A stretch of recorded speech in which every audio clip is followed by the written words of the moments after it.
Hoy! Pasensya na ah. Ang kukulit kasi ng mga bata dun eh. Gusto nila akong kalaro. Eh sabi ko may pupuntahan pa ako eh. Nalate tuloy ako. Okay lang. Naiintindihan ko naman eh. Siguro di mong hindi tayo papalya sa gagawin natin ha. Oo naman. Walang mangyayaring masama sa atin no. Pangako mo na walang mangyayaring masama sa atin ha. Pangako.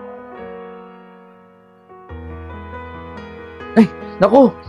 Huwag kang maingay. Naririnig ni ate. Ikaw yung maingay eh. Hindi naman ako eh. Pangako ah. Tara na. Tara. Saan ba tayo pupunta? Basta, dyan lang. Excited na rin ako eh.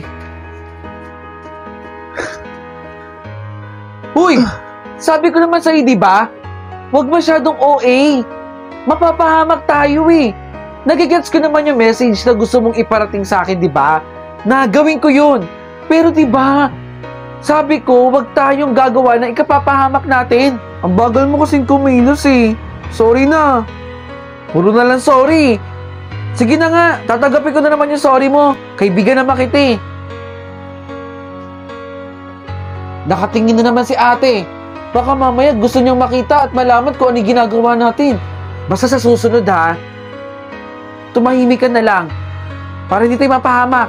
Dali, may pupuntahan pa tayo eh. Hindi ko kasi kaya yung pinapagawa mo sa akin eh. Hirap na hirap ako. Tsaka di ko naman gawain yun eh. Bakit pa pinipilit mo sa akin? Pabor sa'yo, pero delikado sa akin eh. Pagagalitan ako ng nanay ko. Kailangan ko lang talaga. Tulong mo na lang sa akin yun oh. Naiintindihan naman kita. Pero, kaya mo ba akong saluhin? Hoy, Mikoy. Kanina ka pa hinahanap ng nanay mo. Tulad niyan. Nakatingin na naman si ate sa atin. Kaya mo bang sabihin kay ate kung ano yung ginagawa natin? Sige no. Last na to. Promise, aayusin ko na. Okay, sige, fine. Isang beses na lang ha, at tuloy na to. Pangako, tulungan mo lang ako. Ang hirap-hirap naman kasi nung pinapagawa eh. Salamat talaga. Si Miko yun ah. Masundan nga. Oh, eto na. Gawin na natin yung gusto mong gawin. Ayan, pindutin mo lang yung doorbell. Ano sasabihin ko? Ako nang bahala. Dito lang ako sa tabi mo. O sige, basta diyan ka lang ha. Huwag mo kong tatakbuhan ha.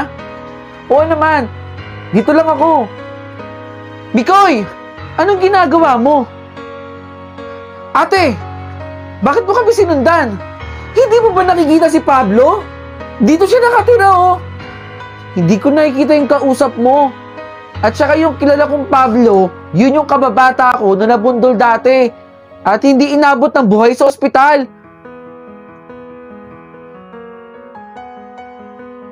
Oh, na-enjoy mo ba yung content ko?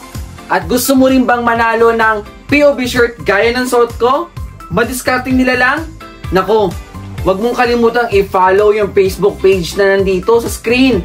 At mag-comment ka sa nakapin post. Sagutin mo lang ang tanong na, bakit karapat-dapat ka mabigyan ng POV clothing ko? 3 designs meron tayo. Malay mo, isa ka na sa mabigyan ng POV shirt ko. Ano pang inaantay mo? Mag-comment ka na doon. Bilis!